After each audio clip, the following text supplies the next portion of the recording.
നമസ്കാരം.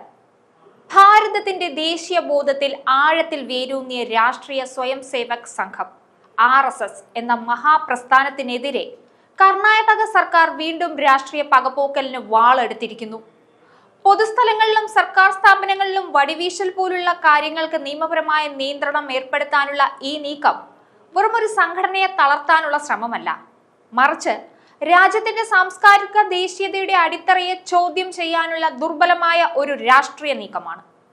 ഗാന്ധിവധത്തിന് ശേഷവും അടിയന്തരാവസ്ഥ കാലത്തും ബാബറി മസ്ജിദ് സംഭവത്തിന് ശേഷവും 3 തവണ നിരോധിക്കപ്പെട്ടിട്ടും കൂടുതൽ കരുത്തോടെ തിരിച്ചു വന്ന ചരിത്രമുള്ള ഒരു പ്രസ്ഥാനത്തെ വീണ്ടും രാഷ്ട്രീയ പകപോക്കലിന്റെ പേരിൽ തളച്ചിടാൻ ശ്രമിക്കുമ്പോൾ ഉയരുന്ന ചോദ്യം ഇതാണ്: RSS എന്ന ശക്തിയെ തളയ്ക്കാൻ ഈ നിയമങ്ങൾക്കാകുമോ?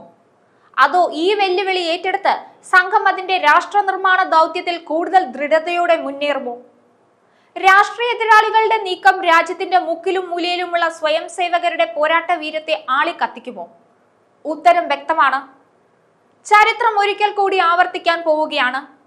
കർണാടകയിലെ കോൺഗ്രസ് സർക്കാർ RSS പ്രവർത്തനങ്ങൾക്ക് നിയന്ത്രിക്കാൻ നിയമം കൊണ്ടുവരാനുള്ള തീരുമാനമെടുത്തപ്പോൾ ഓർമ്മ വരുന്നത് ചരിത്രത്തിലെ ചില ഏടുകളാണ്.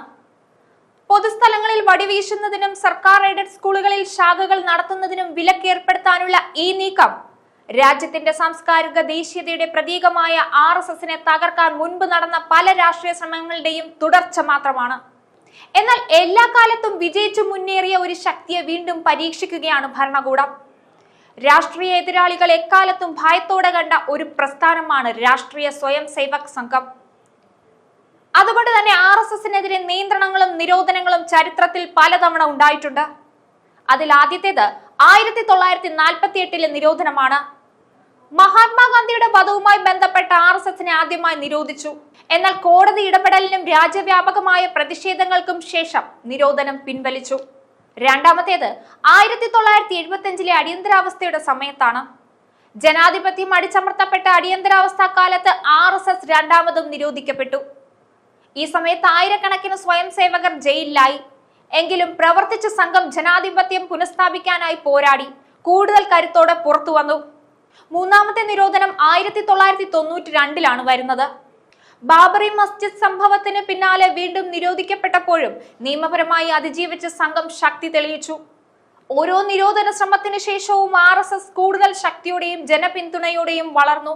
കാരണം അവരുടെ ശക്തി ഔദ്യോഗിക ഉത്തരവുകളിലല്ല, മറിച്ച് രാജ്യത്തിന്റെ മുക്കിലും മൂലയിലും വേരൂന്നിയ കോടിക്കണക്കിന് സ്വയം സേവകരുടെ സേവനത്തിലാണ്. പ്രളയകാലത്തും മറ്റു ദുരന്തങ്ങളിലും രാഷ്ട്രീയ അതിർവരമ്പുകൾ നോക്കാതെ ജനസേവനം നടത്തുന്ന ഈ പ്രസ്ഥാനത്തെ വെറും നിയമനിർമ്മാണത്തിലൂടെ തകർക്കാൻ കഴിയില്ല. RSSന്റെ പ്രവർത്തന ശൈലിയെയും പ്രത്യയശാസ്ത്രത്തെയും ചോദ്യം ചെയ്യുന്ന ഈ നീക്കങ്ങൾ ഭരണകൂടത്തിന്റെ ഇരട്ടത്താപ്പിന്റെ തെളിവാണ്.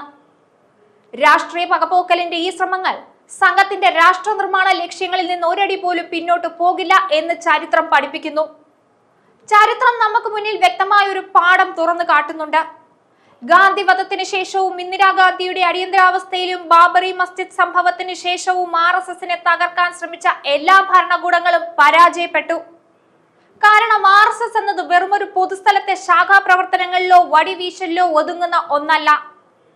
അത് ഭാരതത്തിന്റെ സാംസ്കാരിക മൂല്യങ്ങളിൽ അടിയുറച്ച കോടിക്കണക്കിന് വരുന്ന നിസ്വാർത്ഥരായ സ്വയം സേവകരുടെ അചഞ്ചലമായ ഒരു പ്രസ്ഥാനമാണ്. കർണാടക സർക്കാരിന്റെ ഈ നിയമപരമായ നീക്കം സംഘത്തിന് മറ്റൊരു രാഷ്ട്രീയ പരീക്ഷണ വേദി മാത്രമാണ്. ഇത്തരം രാഷ്ട്രീയ പകപോക്കലുകൾ സ്വയം സേവകരുടെ ദൃഢനിശ്ചയത്തെ തകർക്കില്ല, മറിച്ച് കൂടുതൽ ഐക്യത്തോടെയും ഊർജത്തോടെയും പ്രവർത്തിക്കാൻ അവരെ പ്രേരിപ്പിക്കുകയേ ഉള്ളൂ. രാജ്യത്തിന് വേണ്ടി നിലകൊള്ളുന്ന ഈ മഹാശക്തിയെ തളയ്ക്കാൻ ഒരു നിയമങ്ങൾക്കും കഴിയില്ലെന്ന് കാലം ഒരിക്കൽ കൂടി തെളിയിക്കും. ഈ വെല്ലുവിളി RSSന്റെ രാഷ്ട്രശക്തിക്ക് കൂടുതൽ ബലം നൽകുമെന്നതിൽ സംശയമില്ല. കാരണം RSSന്റെ ചരിത്രം അതാണ്. ന്യൂസ് ഡെസ്ക് ഈനാട് മലയാളം.